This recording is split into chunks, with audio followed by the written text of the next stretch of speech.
ఆంధ్రప్రదేశ్ వరకు 100% శ్రీనివాస్ ఉండదు. గారిని అడగాలి, ఎందుకంటే నిజంగా రెండు తెలుగు రాష్ట్రాలకైతే పవన్ కళ్యాణ్ ఒక బ్రాండ్, దాని గురించి అయితే చెప్పాల్సిన అవసరం లేదు. శ్రీనివాస్ గారు, పుల్లారావు గారు అయితే ఒక మంచి వాలిడ్ పాయింట్ తీసుకొచ్చారు. ఎందుకంటే నేషనల్ వైడ్ గా ఒక ఎలివేషన్ అనేది అని అంటే సరే, ప్రధాని మోదీ నుంచి దిక్సూచి రాబోయే రోజుల్లో అనేది ఎంత వెళ్తున్నా ఒక బ్రాండింగ్ అనేది ఆయన ఎంతవరకు ఎలివేట్ చేసుకోగలుగుతారు. ఎందుకంటే తెలుగు రాష్ట్రాల్లో ఎంత కష్టపడ్డారు, ఎన్ని ఎదురు దెబ్బలు తగిలినా నిలబడి ప్రజల పక్షాన నిలబడి, మీరు అన్నట్టుగా ఇందాక డిప్యూటీ సీఎం అంటే డిప్యూటీ సీఎం అంటే ఇలా ఉండాలనా, ఆ పదానికే వన్న తెచ్చారనడంలో ఎలాంటి అతిశయోక్తి లేదు. స్టిల్ ఇప్పటికీ కూడా ఆయన ఒక సామాన్య జన సైనికుడు లాగే ఆయన ఫీల్ అవుతున్నారు. నేను డిప్యూటీ సీఎం అని కూడా అనుకోవట్లా. ప్రజలకు కష్టం వచ్చిందంటే రోడ్డు మీదనే వెహికల్ ఆపేసి సమస్య ఏంటని తెలుసుకోవడం కావచ్చు.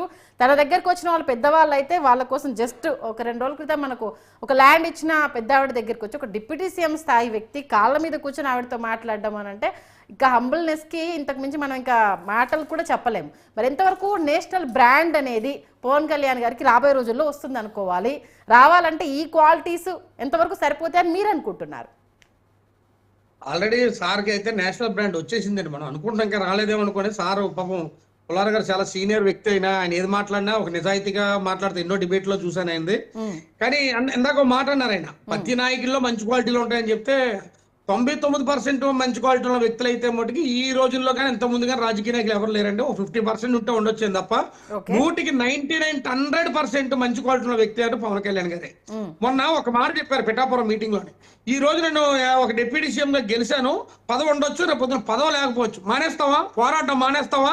యుద్ధం చేయడం మానేస్తావా? ప్రజల పక్కన నించోడు మానేస్తావా? రేపొద్దు ఇంకో ప్రభుత్వం రావచ్చు, ఇంకో ప్రభుత్వం రావచ్చు, కానీ పేదల పక్కన నించోవాలి, న్యాయం పక్కన పోరాడాలి. అంతకంటే బ్రాండింగ్ ఏంటి చెప్పండి? అలా వ్యక్తి ఏ వ్యక్తి ఉన్నాడు ప్రపంచంలో? ఎక్కడా లేరు. మీరు చెప్తున్నారు లాస్ట్ ఎలక్షన్ లో మన ఓటింగ్ శాతం చూస్తే అమెరికా నుంచి, దుబాయ్ నుంచి, మిగతా దేశాల నుంచి, పక్క రాష్ట్రాల నుంచి బస్సులు ట్రైన్లు నిండిపోయి కట్టుకొని వచ్చి ఎక్స్ట్రా ఓటు శాతం పెంచారంటే దానికి కారణం ఓన్లీ పవన్ కళ్యాణ్ బ్రాండింగ్. అలాంటి వ్యక్తిని ఆంధ్రప్రదేశ్ కి మనం ఏదో ఒక గొప్ప నాయకుని చేయాలి, కూటమికి గెలిపించాలనే ఉద్దేశంతో కేవలం పవన్ కళ్యాణ్ గారు చూసి మాత్రం వచ్చారు. అందుకే అంత ఓటు శాతం పెరిగింది, అంత భారీ మెజార్టీ ఇచ్చారు. అలాంటి వ్యక్తి ఈరోజు పవన్ కళ్యాణ్ ఆటోమేటిక్ బ్రాండింగ్ పెరిగిపోయింది.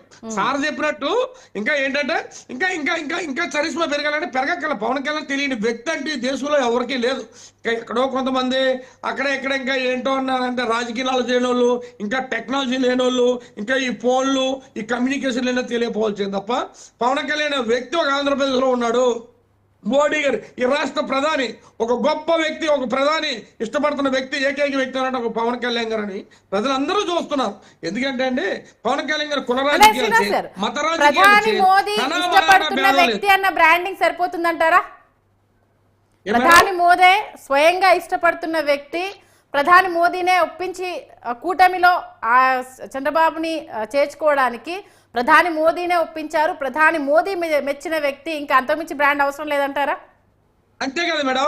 మీరు కొన్ని ఇంగ్లీష్ సినిమాలు చూసాం మనం, ఒక సిప్ వెళ్ళి ఒక మంచు కొండ గుద్దేస్తున్నప్పుడు ఇంకా సరే యాక్సిడెంట్ అయిపోయింది, అందరూ చచ్చిపోతున్న టైంకి ఒక కెప్టెన్ వచ్చి దాన్ని సాక్సక్యంగా తిప్పి మన రౌండ్ తిప్పి షిప్ కి యాక్సిడెంట్ అక్కడ చేయడం ఎంత గొప్పతనం. అలాంటి వ్యక్తి పవన్ కళ్యాణ్ గారు. చంద్రబాబు నాయుడు గారిని జైలు పంపించేసి ఇంక రాష్ట్రం పని అయిపోయింది, ప్రతిపక్షం ఎవరో మాకు ఉండదని జగన్మోహన్ రెడ్డి విర్రవీగిపోతున్న టైంలో చంద్రబాబు నాయుడు గారు సపోర్ట్ చేసి సంఘీభావం ప్రకటించారు. తోటి వ్యక్తి జైల్లో ఉంటే మానవత దృక్పథంతో ఆయన దగ్గరికి వెళ్ళారు. మళ్ళీ అయ్యో మా ఇద్దరం కలిసి మా బీజేపీ ఏమనుకుంటుందని చెప్పి అక్కడికి వెళ్ళి వాళ్ళని ఒప్పించి ఒక కూటమిని తయారు చేసి ఆంధ్రప్రదేశ్ గొప్ప వ్యక్తిగా శబాస్ అనిపించుకున్న వ్యక్తి. అంతమించి బ్రాండింగ్ ఏంటి చెప్పండి? ఒక గొప్ప కూటమిని ఏర్పాటు చేశారు రోజు. అందుకే పవన్ కళ్యాణ్ గారు అంటే ఇష్టపడతారు మోడీ గారు. అది కూడా దేనికి? ఏదో రాష్ట్రాన్ని పాలించేద్దాం, రాష్ట్రాన్ని అధికారులకు వచ్చి దోచేసుకుందాం, 1000 కోట్లు సంపాదించుకుందాం, దానికి కాదు కూటమి పెట్టింది. ఆంధ్రప్రదేశ్ ఇడిపోయిన తర్వాత చాలా బాధల్లో, కష్టాల్లో, అప్పుల్లో ఉంది. యువతకి ఉద్యోగాలు లేవు, పక్క రాష్ట్రాలకు వెళ్ళిపోతున్నారు. బీఈడి బీటెక్ చదువుతున్న సెక్యూరిటీ గార్డు ఉద్యోగాలు చేసిన కర్మ ఎందుకు? ఇక్కడ సరైన పరిశ్రమలు తేలని జగన్మోహన్ రెడ్డి ఎంతసేపు ఇలా సొంత వాళ్ళ యొక్క సామాజిక వర్గం బాగుపడడానికి వాళ్ళు తొత్తులు బాగుపడడం తప్ప విద్యార్థులకు కానీ రైతులకు కానీ ఎటువంటి చేయట్లేదు. అలాంటప్పుడు రాష్ట్రాన్ని ఒక గాలిలో పెట్టకపోతే మొత్తం గోండా వేసి ఒక మాఫియా, ఒక బీహార్, యూపీలో తయారైపోతుంది అన్న ఒక తపనతో ఈ కూటమిని కూర్చారు. ఇంకంతమించి బ్రాండింగ్ ఏంటి చెప్పండి? ఈరోజు చెప్తున్నా కదా మేడం, పవన్ కళ్యాణ్ గారు ఎంత గొప్ప వ్యక్తి అంటే కులం చూడరు, మతం చూడరు, తనామనా అనే భేదం లేదు.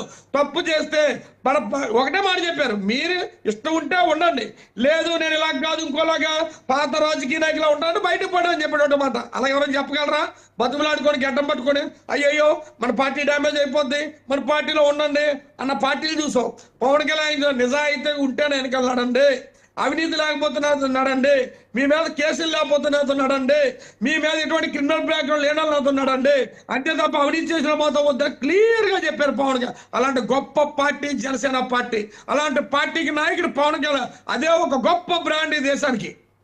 పుల్లారావు గారు విన్నా ఇది ఆయన అంత స్ట్రాంగ్ గా కాన్ఫిడెంట్ గా అన్నప్పుడు నేను డైరెక్ట్ గా కాదు అవును అంటాం కష్టం కదా.